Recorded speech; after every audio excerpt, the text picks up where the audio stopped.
The gunfighter's steel-gray eyes did not blink. They were fixed on the man across the dusty street. Silas Croft. Croft smiled, a predator's gesture that didn't reach his cold eyes. 3 of his men fanned out behind him, hands hovering over their holsters. The town was atune. Windows shuttered. Doors barred. "You came all this way for a dead man's lie," Croft said, his voice carrying easily in the dead air. "She filled your head with a story. Paid you with pocket lint and a ghost's memory." The gunfighter's hands were loose at his sides. His twin Colts were dark and silent in their worn leather. "I came for the truth," he replied. His voice was low. "A gravel bed." Croft laughed. "A short, ugly sound. The truth? Boy, the truth is who's left standing to tell the tale. And you're just one man." The gunfighter's gaze shifted, just for a second, to the window of the marshal's office.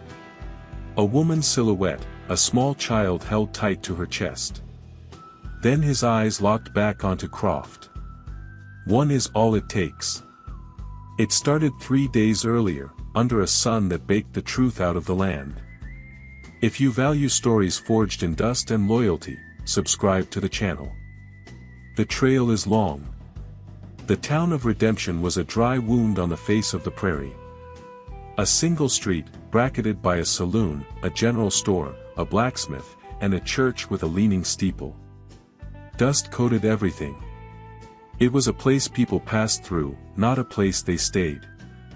The man on the chestnut gelding rode in slow. He wasn't passing through. He was watching. His build was lean, all wire and bone, shaped by hard miles and lean years. His age was marked not in his face, but in his eyes. They were the color of a winter sky, and they missed nothing. A thin, white scar cut through his left eyebrow, a permanent reminder of a past mistake.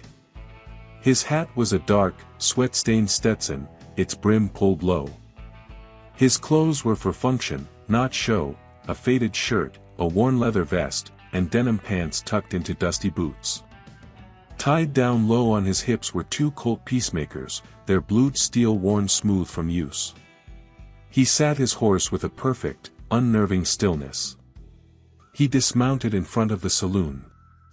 The sound of his boots on the boardwalk was deliberate. Each step an announcement. He didn't go in.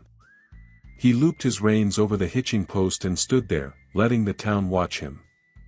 He could feel the eyes from the darkened windows. The fear was a smell, thick as wood smoke. A commotion drew his attention. 2 swaggering men, their belt buckles flashing in the sun, were backing a farmer against the wall of the general store. The farmer was old, his back stooped, his hands trembling. One of the men shoved him. A bag of flour split open, dusting the boardwalk in a white cloud.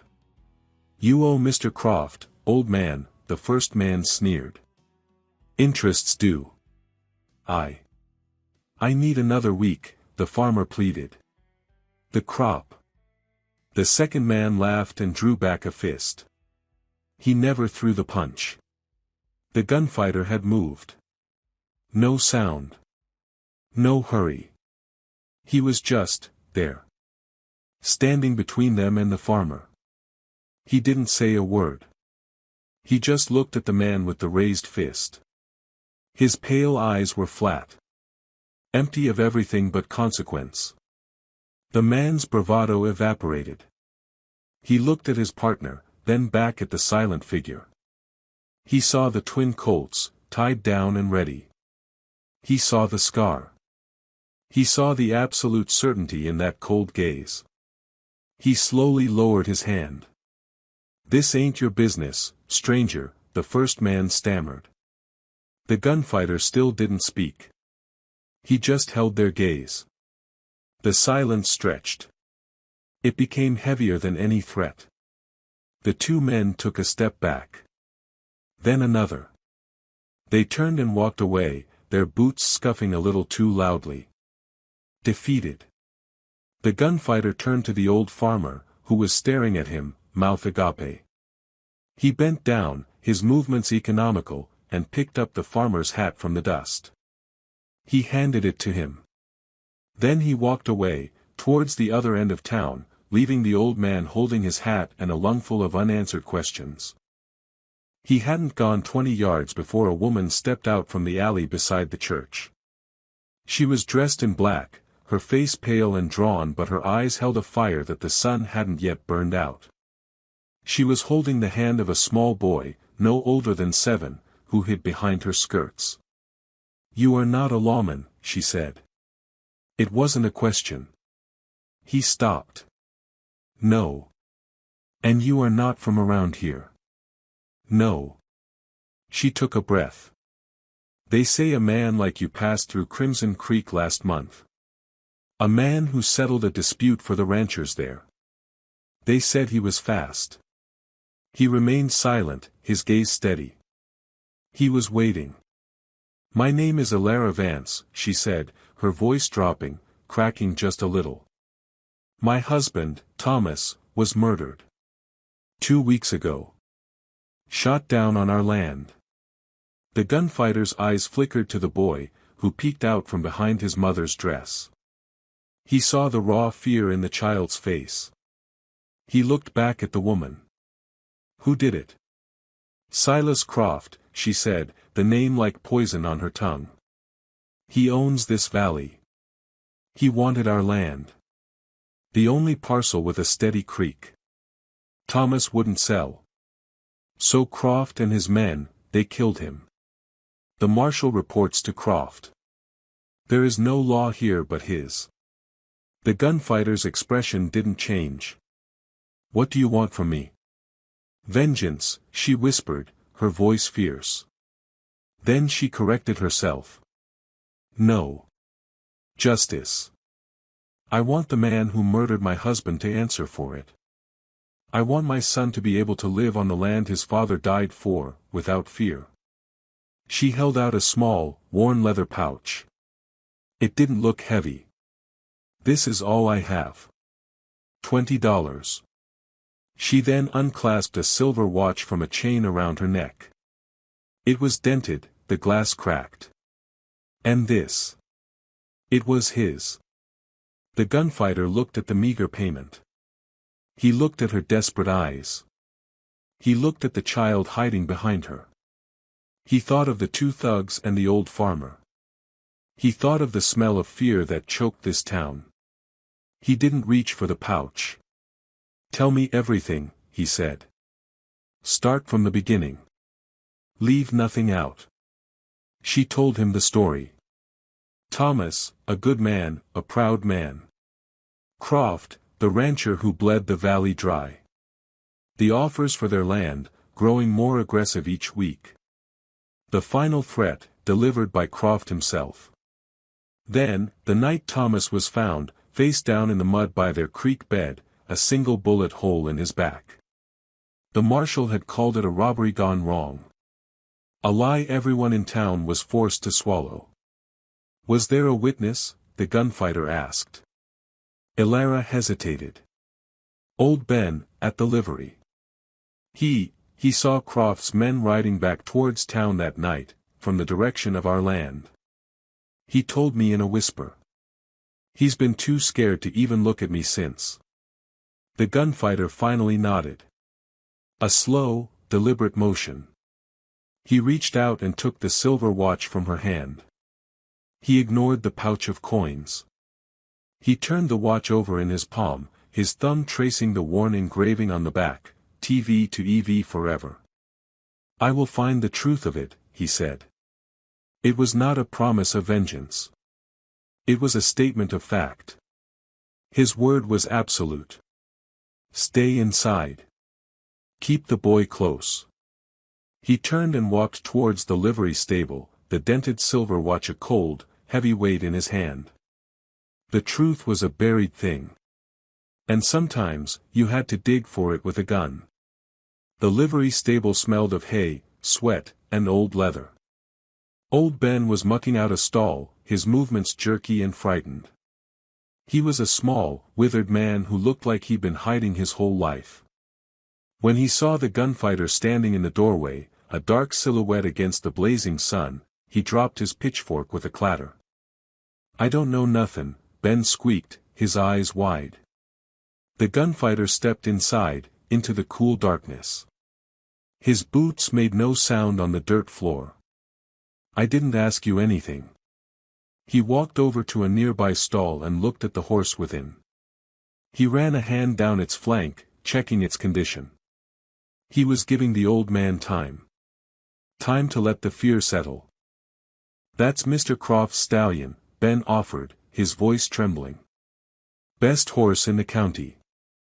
"A fine animal," the gunfighter said, his voice quiet. He turned to face Ben. "A horse like that can cover ground fast. Say, from the Vance property back to town." Ben went pale. "I didn't see nothin'. I was here. All night. I was here." The gunfighter didn't press. He just watched. The silence in the stable grew thick.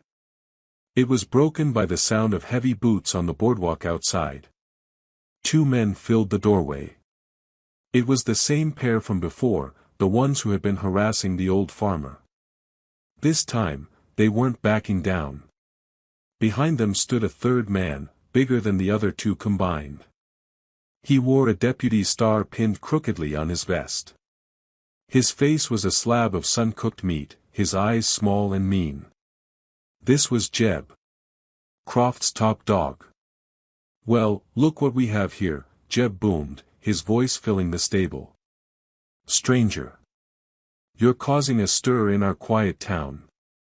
Mr. Croft doesn't like stirs." The gunfighter didn't turn to face them fully. He kept his body angled, his right hand near his holstered Colt. His gaze flickered from Jeb to the 2 nervous men behind him, and then to old Ben, who looked like he was about to faint. "I was just admiring the horses," the gunfighter said, his tone conversational. "Is that right?" Jeb took a step into the stable. "Maybe you should admire them from the next town over. Folks around here, they get nervous around men like you." "Men like me?" "Men who stick their nose where it don't belong. Asking questions about things that are settled." Jeb's eyes narrowed. He looked at old Ben. "You been talking, old man?" Ben shook his head frantically. "No, deputy. Swear to God. I ain't said a word." Jeb smiled, a cruel twist of his lips. He started walking towards Ben. "That's good.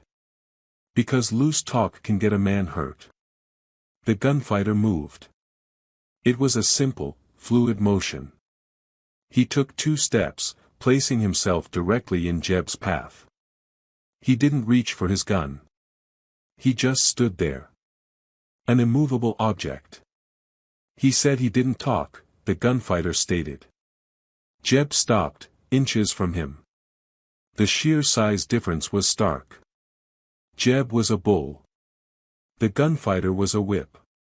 "And who the hell are you to tell me what he said?" "The man who heard him." The air crackled. Jeb's 2 men shifted on their feet, their hands creeping towards their guns. Jeb's face darkened with rage. He was used to being the biggest, meanest thing in any room. He wasn't used to being defied. "You got one chance to walk out of this town," Jeb growled, his hand falling to the butt of his pistol. This was the moment. The warning. The gunfighter's voice was dangerously quiet. "This is your chance to walk out of this stable." He didn't raise his voice. He didn't make a threat. He stated a fact. A choice was being offered. Jeb stared into those cold, unblinking eyes. He saw no fear. No anger. Just a deep, bottomless well of finality. He saw a man who had made this offer before, and had seen it refused. Jeb was a bully, not a fool. He had seen real gunfighters. This was one of them. The cost of calling this bluff was too high. With a snarl of frustration, Jeb took a half-step back. This ain't over. He turned, shoving his 2 men out of the way, and stormed out of the stable. The other 2 scrambled after him. Silence descended again, broken only by the sound of old Ben's ragged breathing. The gunfighter turned back to him. Ben was leaning against a post, his whole body shaking. "They'll kill me," he whispered. "Not if they think you're on their side," the gunfighter said. "And not if they're too busy watching me." He paused. "Elara Vance said you saw Croft's men riding back from her land the night her husband died." Ben finally broke. The act of quiet courage had earned his trust. "I did," he stammered. 3 of them. Jeb was one. But it was hours after the marshal said Thomas was shot. Hours. They weren't comin' back from a killin'. They looked spooked. And they were leading a horse. A pinto. Thomas Vance's horse. A new question opened up. If they killed Thomas, why take his horse and then bring it back to town? It didn't make sense. Was anyone with them? Ben shook his head. No. Just the 3 of them. But I saw Miller, he's one of Croft's ranch hands, I saw him talking to Thomas earlier that day. In the saloon. They were arguing. Low voices. Looked serious. Miller. A new name. A new thread. "Where can I find him?" the gunfighter asked. "He drinks at the saloon every night," Ben said. "Sits at the back table. Always alone." The gunfighter nodded. He turned to leave. At the doorway, he paused. "Bolt your door tonight, Ben. Don't open it for anyone." He stepped out into the blinding sun. He wasn't a lawman, and he wasn't a hero. He was a truth hunter. And the trail was getting warmer. It led to the saloon, to a man named Miller, and to the lies that held the town of Redemption in a chokehold. The saloon was thick with the haze of cheap cigar smoke and the stink of stale whiskey. Sawdust on the floor muffled the scrape of chairs and the thud of boots. A piano in the corner played a tinny, soulless tune. Men drank quietly, their eyes downcast. No laughter. No life. This was Croft's saloon. A place to forget, not to celebrate. The gunfighter stood in the doorway for a long moment, his eyes adjusting to the gloom. He scanned the room. He saw Jeb and his 2 cronies at the bar, drinking hard, throwing dark looks his way. He ignored them. His gaze swept the room until it found him. Back table, corner, alone. A man nursing a glass of whiskey, staring into its amber depths as if searching for an answer. Miller. He looked like a man being eaten alive from the inside. The gunfighter moved towards the bar. The piano music faltered, then stopped. A hush fell over the room. Every eye was on him. He ordered a whiskey. The bartender's hand shook as he poured it. The gunfighter paid, took the glass, and turned. He walked directly to Miller's table. He didn't ask to sit. He just pulled out the chair opposite Miller and sat down. He placed his glass on the table. The click of glass on wood was the only sound in the room. Miller looked up, his eyes bloodshot and fearful. "I got nothing to say to you." "I haven't asked you anything," the gunfighter said, his voice a low rumble. He took the silver watch from his vest pocket and placed it on the table between them. TV to EV forever. The engraving was face up. Miller flinched as if the metal had burned him. He stared at the watch. "What is that?" "You know what it is." Across the room, Jeb stood up from the bar. "Miller. You got something to say to the stranger?" His tone was a clear threat. Miller swallowed hard, his Adam's apple bobbing. He was trapped. A dangerous man in front of him, a dangerous man behind him. The gunfighter didn't look at Jeb. His focus was entirely on Miller. Ben at the livery says he saw you arguing with Thomas Vance the day he died. He says you looked serious. Miller's face crumpled. The fear was warring with something else. Guilt. We were just talking business. What kind of business? The gunfighter pressed, his voice even, relentless. Jeb started walking towards their table. I said, that's enough. The gunfighter slowly turned his head to look at Jeb. Your boss likes quiet. We're being quiet. Go back to your drink. Jeb stopped dead. He looked at the gunfighter, then at the pale, sweating face of Miller. He knew something was breaking. Miller, you keep your damn mouth shut, he roared. Miller broke. He pushed his chair back and shot to his feet. I can't do this no more, he yelled, his voice cracking. I can't. He bolted. Not for the front door, where Jeb stood, but for the back. He shoved past a table and disappeared through a door behind the bar. Jeb swore and lunged after him. His two men were right behind him. The saloon erupted in chaos. The gunfighter didn't move. He sat there for a second, a small island of calm in the storm. Then he stood, picked up the watch, and followed them, his stride unhurried. He knew where this was going. He stepped out into the back alley. It was dark, cluttered with barrels and crates. Jeb and his men had Miller cornered against a wall. Jeb had a fistful of Miller's shirt, slamming him against the wood. You were gonna talk, you sniveling worm. Jeb snarled. He knows.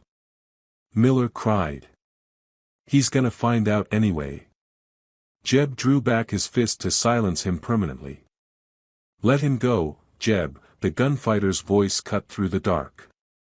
He was standing at the mouth of the alley, a shadow against the dying light. Jeb turned, a look of pure fury on his face. You just don't learn, do you? This is Croft business. This is the last time I'm telling you to walk away. The two thugs flanking Jeb drew their guns. The hammers clicked back, loud and final in the narrow space. The gunfighter's hands were empty at his sides. He looked past Jeb, at the terrified man he was holding. Miller. Tell me what happened. Tell me the truth. This was it. The breaking point. Pushed to the edge, with two guns aimed at him and a third ready to draw, the gunfighter wasn't focused on the threat. He was focused on his purpose. Don't you say a word. Jeb screamed at Miller. But Miller was looking at the gunfighter. He saw something in the man's eyes that he hadn't seen in anyone else in Redemption. Not pity. Not anger. Just a demand for the truth, plain and simple. It was a chance to unload a burden that was crushing him. It wasn't about the water, Miller blurted out, the words tumbling over each other. Thomas. Thomas was in debt. Deep. To Croft. He was gonna sell the land. He'd already agreed to it. The world seemed to stop. The gunfighter's expression remained unchanged, but a new understanding settled in his eyes. Ilara's story, the foundation of his purpose here, was a lie. Not her lie. The lie she'd been told. Jeb roared in frustration and shoved Miller away. You're dead. He reached for his own gun. The world exploded in motion. The gunfighter drew. It wasn't two separate actions, but one, a fluid arc of motion that seemed to defy speed itself. His right-hand Colt was out and firing before Jeb's pistol had even cleared leather. The shot was a single, deafening crack. Jeb grunted, a look of shock on his face, and staggered back, clutching his shoulder. He was disarmed, not killed. The other two opened fire. Their shots were wild, panicked. Splinters flew from the wall next to the gunfighter's head. He didn't flinch. He fired twice more. Not a flicker of emotion on his face. The two thugs dropped. One to the ground, the other slumping against a barrel, his gun clattering on the dirt. He had shot to wound, not to kill. A leg. A shoulder. He never shot a man who wasn't facing him. And he never killed if he didn't have to. The alley fell silent. The only sounds were Jeb's pained groans and Miller's terrified sobs. The gunfighter walked forward, his Colt still smoking in his hand. He stepped over the groaning men and stood before Miller. "Finish it," the gunfighter said. His voice was cold as a grave. Miller, trembling, sagged against the wall. Thomas got greedy. The night he died, he was supposed to meet Croft's paymaster to sign the deed. But he got an idea. He rustled a dozen of his own cattle, hid them in the canyons. He was gonna take Croft's money and claim raiders stole his stock, to get sympathy, maybe even a reward from the Cattlemen's Association. A double cross. The ugly truth was out. Thomas Vance was no martyr. What happened at the creek? The paymaster wasn't alone. Croft was with him. He'd already found the hidden cattle. He knew, Miller whispered. Croft confronted him. Thomas panicked. He drew on Croft. The gunfighter's eyes narrowed. Thomas drew first. "Yes.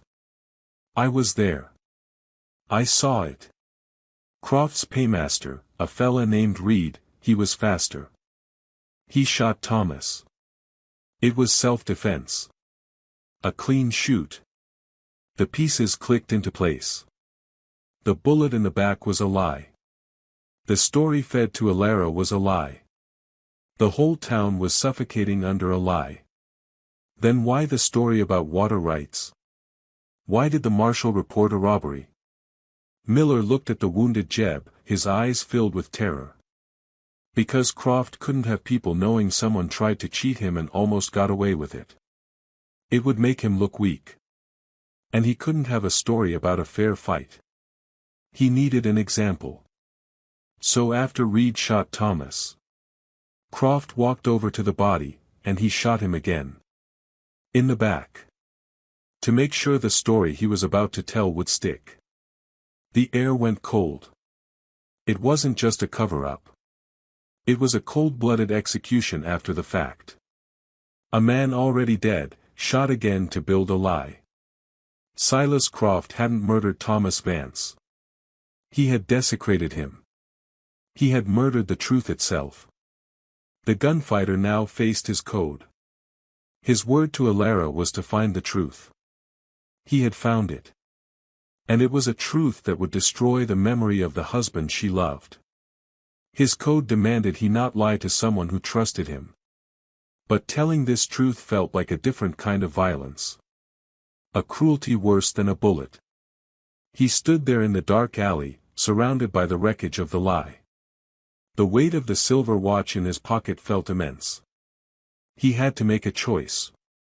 Protect a grieving woman's memory, or honor the code that was the only thing he had left. The silence stretched. The injured men watched him, waiting. Miller watched him, waiting. The whole damn town was waiting. He reloaded the empty chambers of his Colt, the quiet clicks of the cylinder turning, the slide of brass into steel, a sound of grim purpose. He holstered the weapon. He looked at Miller. "Get out of this town," he said. "Don't stop riding until you've forgotten its name." He turned his back on the scene, on the wounded men, and walked out of the alley. He didn't look at Jeb. He didn't matter anymore. There was only one man left who needed to answer for his actions. Silas Croft. The walk to Alara Vance's small house at the edge of town was the longest of his life. Each step was heavy with the truth he carried.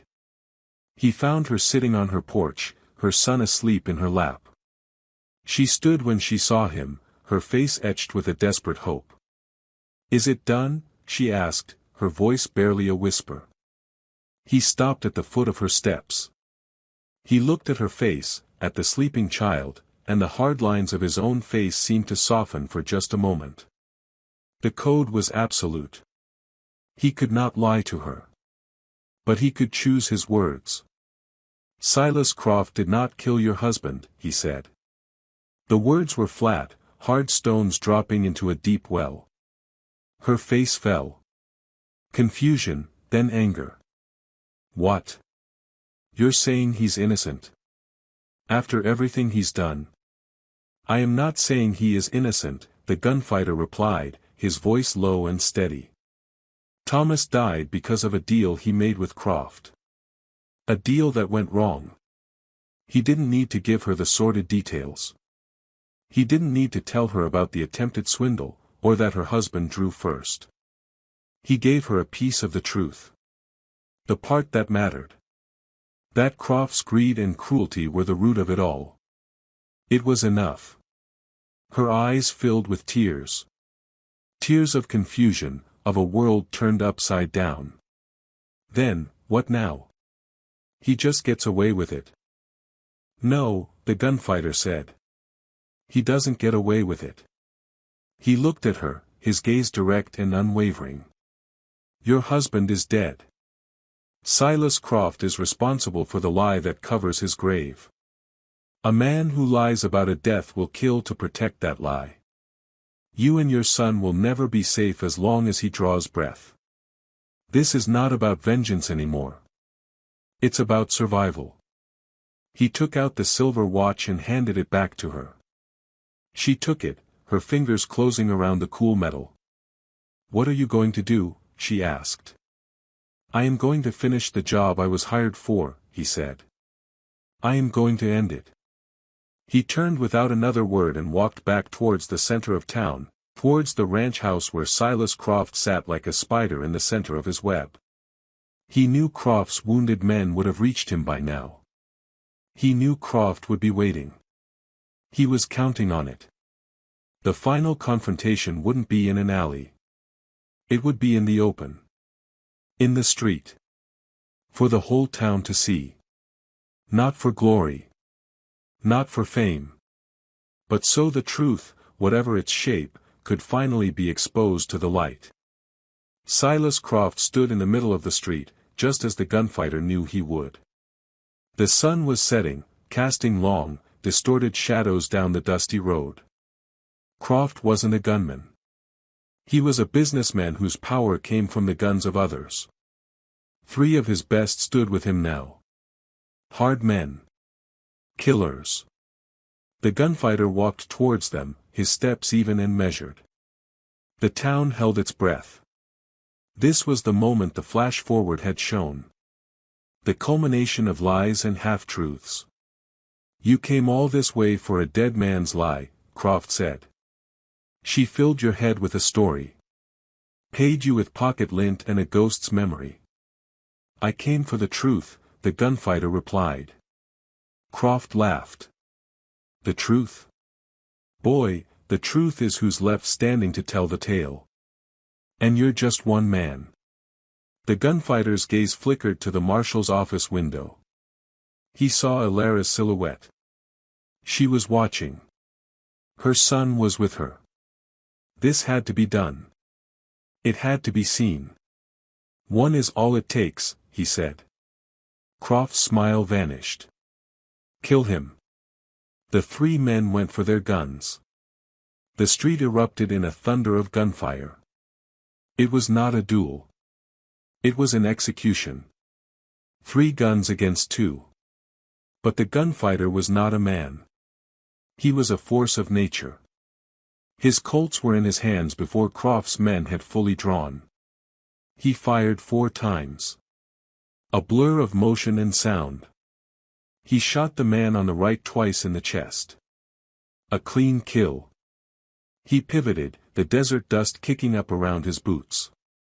He shot the man on the left through the heart. The 3rd man, the fastest of the 3, got a shot off. The bullet tore through the sleeve of the gunfighter's shirt, grazing his arm. He felt the hot sting of it but did not react. His return shot was precise. The third man fell, his gun spinning away in the dust. It was over in 3 seconds. Silence descended, thick and heavy. Smoke drifted from the barrels of his Colts. Croft stood there, alone, his face a mask of disbelief and terror. His hired guns, his wall of power, were gone. He fumbled for the small derringer hidden in his coat. It was a pathetic, desperate move. "Don't," the gunfighter said. It was the final warning. The final chance. Croft's face was slick with sweat. He saw his world collapsing. He saw the cold, empty eyes of the man who had torn it all down. He chose wrong. He pulled the derringer. The gunfighter's Colt bucked in his hand one last time. The shot echoed down the empty street. Silas Croft staggered back, a dark stain spreading across his pristine white shirt. He fell to his knees, then pitched forward into the dust he had ruled for so long. The gunfighter stood there, the smoke curling around him. He didn't look at the bodies. He looked at the marshal's office window. He saw Alara step back, pulling her son away from the sight. He slowly, deliberately, holstered his weapons. He turned and walked to his horse, the scrape of his boots the only sound. The townspeople began to emerge from their homes, their faces a mixture of fear and awe. They watched the silent man who had brought the truth to redemption. He swung himself up into the saddle. He didn't look back. The job was done. The lie was dead. What the town chose to build in its place was not his concern.